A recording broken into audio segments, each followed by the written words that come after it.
자, 오늘은 예수님을 감동시킨 믿음의 사랑, 그런 주제로 말씀을 전합니다.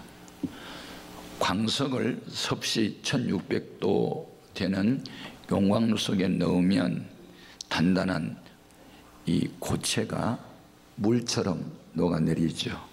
거기에서 철을 빼냅니다. 그리고 용광로의 온도가 1000도에서 1250도, 거기에서 구리와 니켈이라고 하는 또 금속을 빼내죠. 어떤 금속이든지 뜨거운 불 속에서 다 끌어내서 만드는 것입니다. 이와 같이 우리 인생살이에도 불같은 시련과 연단을 통해서 금처럼 귀한 보배로운 믿음들을 가진 경우가 있고, 또 가슴 속에서 이 용광로처럼 뜨거운 사랑의 열정을 가지고 어떤 일을 행할 때는 주의 손길이 구원과 치유로 나타나는 줄로 믿습니다. 오늘 이 마태복음 8장 5절에서 13절까지 내용은 주인이 자기 집의 하인이 중풍병으로 쓰러져서 사경을 헤매일 때 진정성 있는 사랑을 가슴에 품고 주님 앞에 나와 우리 하인 좀 고쳐달라고 애절히 기도했을 때 주의 구원의 손길이 나타난 이야기입니다. 성경을 기록한 목적이 있습니다. 우리에게 어떤 교훈을 주기 위한 것이죠. 예수님께서 말씀합니다. 내가 온 이스라엘 다니면서 이만한 믿음의 사람을 만나보지 못했다. 주님을 감동시킨 이 백부장의 믿음, 주님께서 그의 소원을 들어줄 수밖에 없었던 그 믿음은 어떤 것이었을까? 무엇이 예수님을 감동시켰고 주님의 치유와 구원의 손길이 나타나게 했을까? 첫 번째는 주인이 종의 구원을 위한 기도입니다. 보통 하인과 종이 주인을 섬기는 것은 통상 있는 일이지만 주인이 종을 섬기는 일은 흔치 않습니다. 성경에 하나님을 감동시킨 사람들 얘기가 있습니다. 공통점이 있어요. 진정성 있는 사랑으로 애절히 기도한 사람들입니다. 자기 조카 구원을 위해서 애절히 기도한 아브라함의 이야기, 귀신 들린 딸을 구원해 보고자 애절히 기도했던 어머니의 이야기, 귀신 들린 아들을 고쳐보겠다고 애절히 기도했던 한 아버지, 귀히 여긴 주의 종이 감옥에 갇혔고 날이 새면 헤롯 왕이 베드로의 목을 잘리려고 하는 그 위기 상황에서 밤을 지새워 기도했던 예루살렘 교회 성도들의 이야기. 인간이 한 생을 살면서 어떤 감동 스토리가 있어야 하고 누군가로부터 감동을 받거나 감동을 줄 수 있다면 거기는 새로운 변화가 나타날 줄 믿습니다. 헤롯 왕은 기독교인을 박해하고 지도자 야고보를 칼로 목을 자를 때 유대교인들이 좋아하는 모습을 보고 베드로도 죽여버려야 되겠다고 잡아서 감옥에 가둬놨습니다. 그날 밤 성도들이 뭘 했을까요? 자, 사도행전 12장 5절 확인합니다. 이에 베드로는 옥에 갇혔고 교회는 그를 위하여 간절히 하나님께 기도하더라. 결과는 하나님이 천사를 그 감옥에 보내서 옥문을 열고 베드로를 끌어냅니다. 여러분, 중심에서 우러나는 사랑을 가슴에 안고 하는 기도에는 반드시 주의 손길이 나타나는 줄로 믿습니다. 이 백부장은 로마의 군인의 장입니다.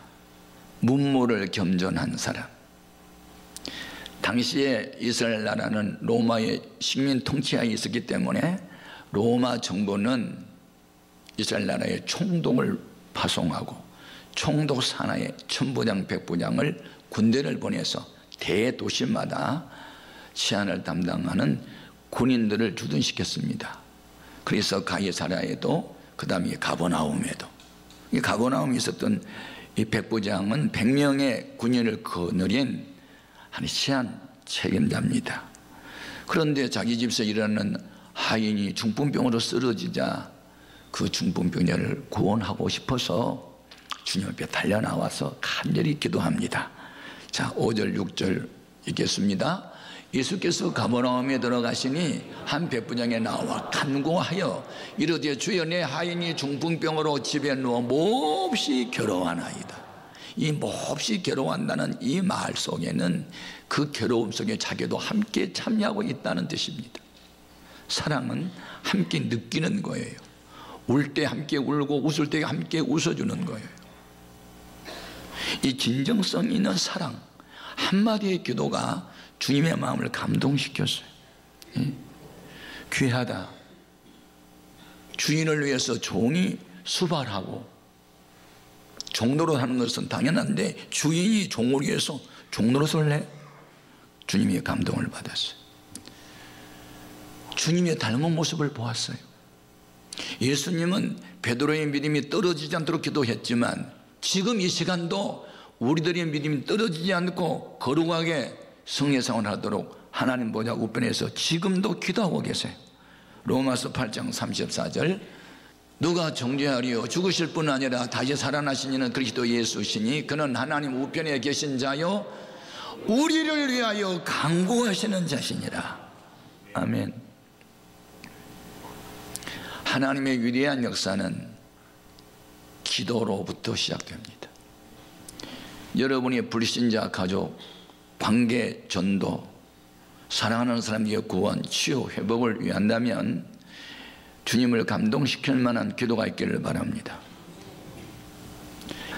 저는 이 교회 개척에서 올해 46년 동안 섬겨오면서 보았습니다. 기도를 쉬지 않은 사람들, 새벽을 깨우는 사람들, 망한 사람을 한 사람도 보지 못했습니다. 주의를 거룩하게 지키고 11조 바로 하는 사람들, 망한 사람을 한 사람도 보지 못했습니다. 그러나 기도를 하지 않고 주일도 지키지 않고 11조도 안 하고 전도도 안 하고 자기 소견에 옳은 대로만 자기가 생각하는 고정관념 안에 갇혀서 신앙생활하는 사람들 중에서 잘된 사람을 한 사람도 본 일이 없습니다. 성경대로 되는 것입니다. 여러분, 기도는 누가 하지요? 두 가지를 알아야 기도를 해요. 첫째, 나를 알아야 돼. 하나님 편에서 발견된 나는 무지하고 무능한 존재다. 그런데 하나님은 전지전능하시다. 그래서 나는 하나님의 도움 없이는 못 산다. 그런 사람만 기도해요.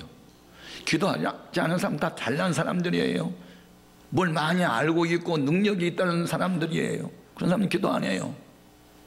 근데 저 같은 사람은 하도 무지하고 무능해서 하루라도 기도를 안 하면 못 살겠어요. 여러분, 세상에서 가장 미천한 사람이라도 하나님과 손을 잡으면 가장 존귀한 자가 될 수 있어요. 가장 유능한 사람이라도 하나님이 떠나면 아무것도 아니에요. 교만하면 안 돼요.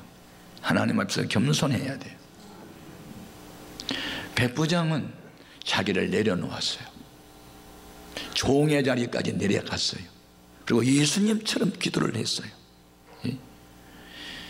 예수님은 하나님의 아들이시라도 자기를 죽음에서 능히 구원하시는 이에게 심한 통곡과 눈물로 간구와 소원을 올렸다고 그랬어요.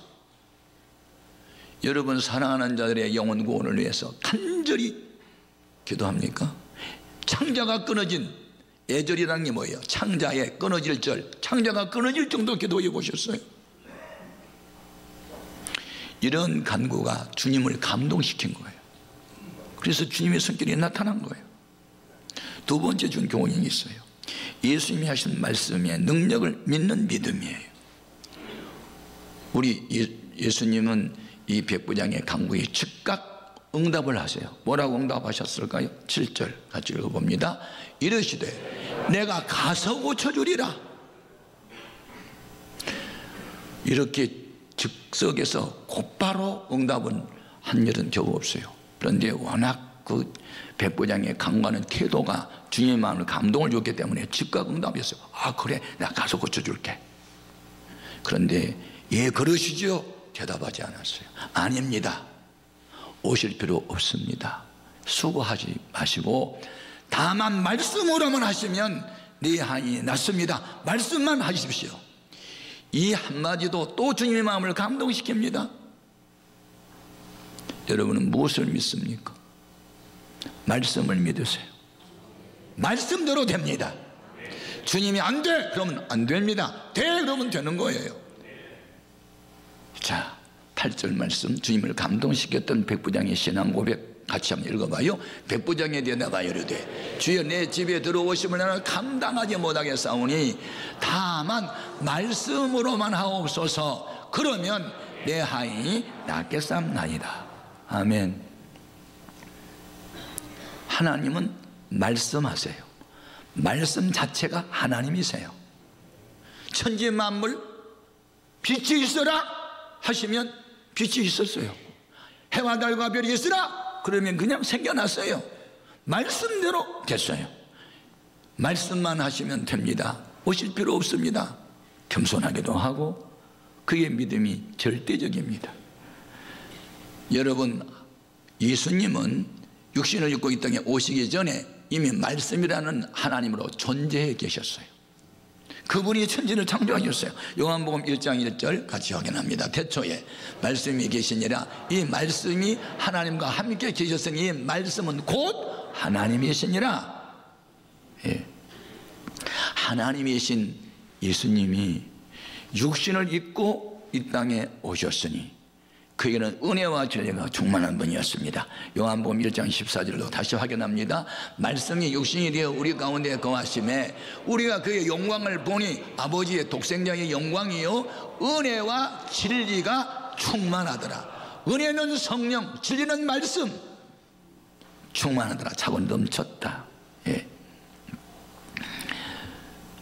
기도는 자기를 부인하고 하나님을 시인하는 행함에 따르는 믿음이요, 여러분의 생각대로 신앙생활을 하지 말고 여러분의 좁은 생각, 하나님과 원수되는 육신의 생각, 고정관념, 자기 소원에 옳은 대로 신앙생활을 내려놓으시고 마음을 비우시고 주의 말씀으로 채우십시오. 그때부터 기적은 시작됩니다. 베드로는 예수 믿기 전 이름이 시몬이었어요. 직업은 어부. 어부의 할 일은 고기만이 잡는 거예요. 그런데 안 잡혀요. 고기가 밤이 새도록 그물 던졌는데 안 잡혀요. 실패한 베드로를 예수님이 아침에 바닷가에 가서 전도를 해요. 말씀을 전했어요. 말씀을 마치고 난 이후에 고기 잡는 방법을 내가 가르쳐 드릴게. 예. 깊은 데로 그물을 한번 내려봐. 그때 베드로의 대답이 내가 밤이 맞도록 그 자리에 던졌지만 선생님이 말씀이니까 순종하겠습니다 하고 그물을 던졌더니 결과가 어떻게 됐을까요? 자, 누가복음 5장 5절 이하에 시몬이 대답하여 이르되 선생님 우리들이 밤이 새도록 수고하였으되 잡은 것이 없지만은 말씀에 의하여 내가 그물을 내리이다 하고 그렇게 하니 고기를 잡은 것이 심히 많아 그물이 찢어지는지라. 이에 다른 배에 있는 동무들에게 손짓하여 와서 도와달라 하니 그들이 와서 두 배의 체험이 잠기게 되었더라. 내 노력 100번보다 말씀을 이해하여 순종 한 번이 더 큰 효과를 가져왔습니다. 여러분이 아무리 영리하고 경험 많고 지혜가 뛰어나도 주님 말씀만 못합니다. 그래서 자기를 부인하지 않고는 주님을 따라갈 수가 없습니다. 말씀만 하십시오. 수고할 필요가 없어요. 그 소아시아 지역에 7개의 교회가 있어요. 제가 터키 지역에 있는 7교회 흔적을 다 다녀갔는데, 예, 거기에 빌라델피아라는 교회가 있어요. 예수님이 그 7교회 가운데 빌라델피아 교회만 복의 문을 활짝 열어놨어요. 복의 문을. 그리고 복의 문을 열어놓은 이유를 밝혔어요. 내 말을 지켰다는 거예요. 요한계시록 3장 8절 같이요. 볼지어다 내가 내 앞에 열린 문을 두었으되 능히 닫을 사람이 없으리라. 내가 내 행위를 아노니 네가 저 작은 능력을 가지고서도 내 말을 지키며 내 이름을 배반하지 아니하였도다. 네. 작은 능력을 가지고도 사람이 볼 때 그가 뭐 장로님도 아니고 집사도 권사도 목사도 아니고 무명의 성도, 사회적으로 별로 드러나 보이지 않은 유명인사 아닌데 꼬박꼬박 주일 지키고 11조 잘하고 기도하고 충성하고 봉사하고 전도하는 그 일을 성실하게 행했더니 하나님이 그 교회에 뭘 활짝 열어놨다는 거 아니에요. 예? 여러분이 문을 못 열어요. 주님이 열어주셔야 된다니까. 태문, 전도의 문, 하늘문 하나님이 여시지 사람이 열어요? 순종할 때 문이 열린 줄 믿습니다. 그래서 문을 열어놓고만 있는 게 아니고 너희가 내 말을 지킬 때 얼마나 힘들었느냐, 인내하며 또 참고 또 인내했지. 그러므로 앞으로 이 땅에 엄청난 시련과 환난이 와도 내가 너희를 지켜주겠다. 너희가 내 말을 지켰기 때문에 나도 너를 지켜주겠다. 지켜만 준 것이 아니야, 너를 큰 일꾼 교회의 기둥같이 세워주겠다고 약속을 하셔요. 요한계시록 3장 10절 이하에 네가 나의 인내의 말씀을 지켰은즉 내가 또한 너를 지켜 시험의 때를 면하게 하리니 이는 장차 온 세상에 임하여 땅에 관한 자들을 시험할 때라. 내가 속히 오리니 네가 가진 것을 굳게 잡아 아무도 내 멸류관을 빼앗지 못하게 하라. 이기는 자는 내 하나님의 성전의 기둥이 되게 하리니 그 결코 다시 나가지 아니하리라. 내가 하나님의 이름과 하나님의 성 곧 하늘에서 내 하나님께로부터 내려오는 새 예루살렘의 이름과 나의 새 이름을 그의 위에 기록하리라. 그냥 말씀이 아니요 인내의 말씀, 고난과 수치를 당하지 않으면 지킬 수 없는 인내의 말씀. 인자, 참을 인자를 하문으로 보면 마음심 위에 칼도자가 있어요. 칼로 마음을 잘라내는 고통을 참았다. 그게 있네요. 여러분 주일 지키고 말씀대로 살다 보면 안 믿는 사람들이 비난도 하고 핍박도 하고 욕도 하는데 그럼에도 불구하고 믿음을 지켰다? 훗날 그런 사람에게는 하나님 문이 열리는 복을 주실 줄 믿습니다. 어떤 사람이 복 주시느냐, 이 백부장처럼 오실 필요 없어요. 수고하지 말고요, 그냥 말씀만 하세요. 저는 말씀의 능력을 믿습니다. 여러분, 내가 100번 말하면 100번 순종하는 사람도 있지만 100번 말해도 자기 하고 싶다는 사람이 있어요. 여러분, 믿음은 모든 사람의 것이 아니에요. 이 백부장이 주님을 감동시키는 것 말씀만 하옵소서 했어요. 말씀을 해주지 않아서 내가 뭘 못하지, 말씀만 하면 다 하겠습니다. 항상 준비되어 있는 마음, 명령만 떨어지면 복종하겠다는 이런 마음, 얼마나 귀한 것입니까? 여러분 평생 살면서 사람의 마음도 감동이 되면 아끼지 않고 도와주는 경우도 있는데 하물며 예수의 마음을 감동을 시켰으면 어떤 소원이 이루어지지 않을 수 있겠습니까? 누군가에게 감동해 주는 삶이 여러분에게 있어지길 바랍니다. 세 번째, 이 백부장이 주님을 감동시켰던 것은 명령에 절대 복종하는 믿음입니다. 예. 자, 9절 말씀 보겠습니다. 나도 남의 수하에 있는 사람이요 내 아래에도 권사가 있으니 이더러 가라 하면 가고 저더러 오라 하면 오고 내 정도로 이것을 하라 하면 하나이다. 예수께서 들으시고 놀랍게 여겼다는 자들에게 이르시되 내가 진실로 너희에게 이르노니 이스라엘 중 아무에게서도 이만한 믿음을 보지 못하였노라. 처음 만난 믿음의 사람이에요. 이만한 인격이 훌륭한 사람 아니에요. 외모를 칭찬하지 않았어요. 믿음을 칭찬했어요. 그리고 자기 신분은 군인이라는 것을 말해요. 보통 민간인하고 군인하고 뭐가 달라요? 군인 세계는 특수사예요. 나이가 많다고 어른 아니에요. 계급이 높으면 어른이고, 윗사람이 명령하면 예! 복종만 해요. 민간인 세계에는 순종의 단어를 쓴다면 군대에서는 순종이 아니고 복종. 순종은 나도 그렇게 생각하고 되기 때문에 동의해 주는 거지만 복종은 내 뜻에 안 맞아도 따라가는 거예요. 신앙생활은 하나님 말씀 앞에 나는 내 생각에는 안 맞아도 따라가는 게 복종인데, 이 백부장이 복종하겠다는 거예요. 나는 군인이기 때문에 천부장이 나한테 명령 내리면요 예만 했어요. 내 밑에 50부장 10부장도요 내가 명령하면 예만 해요. 나는 이 시간 예수님을 나의 대장님으로 모셨으니 나는 쫄병이니까 명령하세요. 가라면 가고 데려오라면 데려올게요. 주님은 가만히 계세요. 이런 그의 태도가 주님의 마음을 또 감동시키는 거예요. 우리 예수님을 닮은 모습이에요. 우리 예수님이 사람의 몸을 이 땅에 입고 오셨을 때 아버지의 뜻에 복종했어요.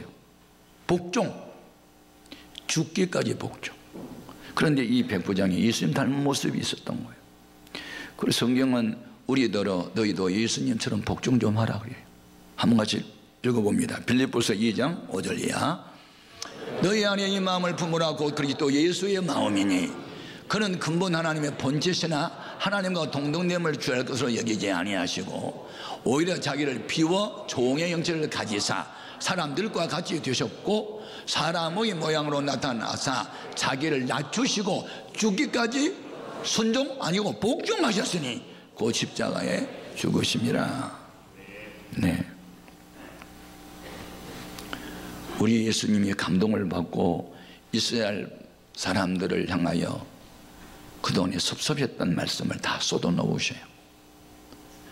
조상적부터 오랫도록 예수 믿었다는, 하나님을 믿었다는 너희들 선지자를 죽이고 계명 안 지키고 본 자손들은 때가 되면 나라 바깥으로 쫓겨나서 울 날이 온다. 그런데 이스라엘 나라 바깥에 사는 동서 이방 나라 사람들은 아브라함과 이삭과 야곱과 함께 천국에 갈 거다. 오래 믿으면서도 열매 없는 이스라엘 백성을 주님은 책망하시고 처음 나온 이 조신자를 또 비평가하셨어요. 그리고 앞으로 이스라엘 나라 밖에서 수많은 믿음의 용장들이 천국에 들어올 것을 예언하셨어요. 자, 본문 11절 12절 같이 읽어봅니다. 또 너희에게 이르노니 동서로부터 많은 사람이 이르러 아브라함과 이삭과 야곱과 함께 천국에 앉으려니와 그 나라의 본 자손들은 바깥 어두운 데 쫓겨나 거기서 울며 이를 갈게 되리라. 실제로 이 예언이 이루어졌잖아요. 나라의 본 자손들 주 70년에 로마의 티투스 대장이 끌고 온 군대에 의해서 돌 위에 돈 하나 남지 않고 이스라엘은 망합니다. 전 세계로 흩어졌습니다. 이스라엘 영토 바깥으로 다 추방당했습니다. 그 예언이 그대로 이루어졌잖아요. 죄는 회개하면 용서하지만 회개하기 전까지는 징계의 지책이 계속됨을 기억하고 우리는 말씀에 불순종한 삶을 이제 회개하고 주 앞에 돌아와야 되는 줄 믿습니다. 그러나 하나님은 이스라엘 백성을 영원히 버리지는 않았죠. 그래서 1948년도에 다시 독립하게 하고 무화과나무 잎이 연한 것을 보면 세상 종말이 가까이 온 줄을 알라 하시며 없어져 버렸던 이스라엘 민족이 다시 생겨난 것을 보고 세상에 종말이 왔다고 역사학자들은 말하고 있는 겁니다. 세상 종말이 점점 가까이 오고 있습니다. 그래서 오늘날 많은 사람들이 교회를 다녀도 형식적으로 다니고 성경대로 믿지 않기 때문에, 그러나 이런 가운데서도 끝까지 믿음을 지키는 사람은 구원을 받게 될 것이고 환난을 면함께 면케 될 줄 믿습니다. 결론은 뭡니까? 우리 예수님이 감동을 받더니 백부장이에요. 참된 믿음 좋다, 넌 믿음대로 되라 하시니 그새로 하인이 나버렸어요. 본문 13절 같이 읽어봅니다. 예수께서 백부장에게 이르시되 가라, 내 믿음대로 될지어다 하시니 그 즉시 하인이 나으니라. 아멘. 내가 구원코자 하는 그 대상자 주님 앞에 나와서 애절하게 기도하고 말씀을 의심 없이 믿고 무슨 명령 내려도 아멘하고 순종하는 복종의 단계로 나아간다면 우리가 못하는 일 주님이 행하시고 이루셔서 영광을 드러낼 줄로 믿습니다. 그와 같은 일들이 여러분 각 개인에게 가정마다 셀마다 공동체마다 이루어지기를 주님의 이름으로 축복합니다.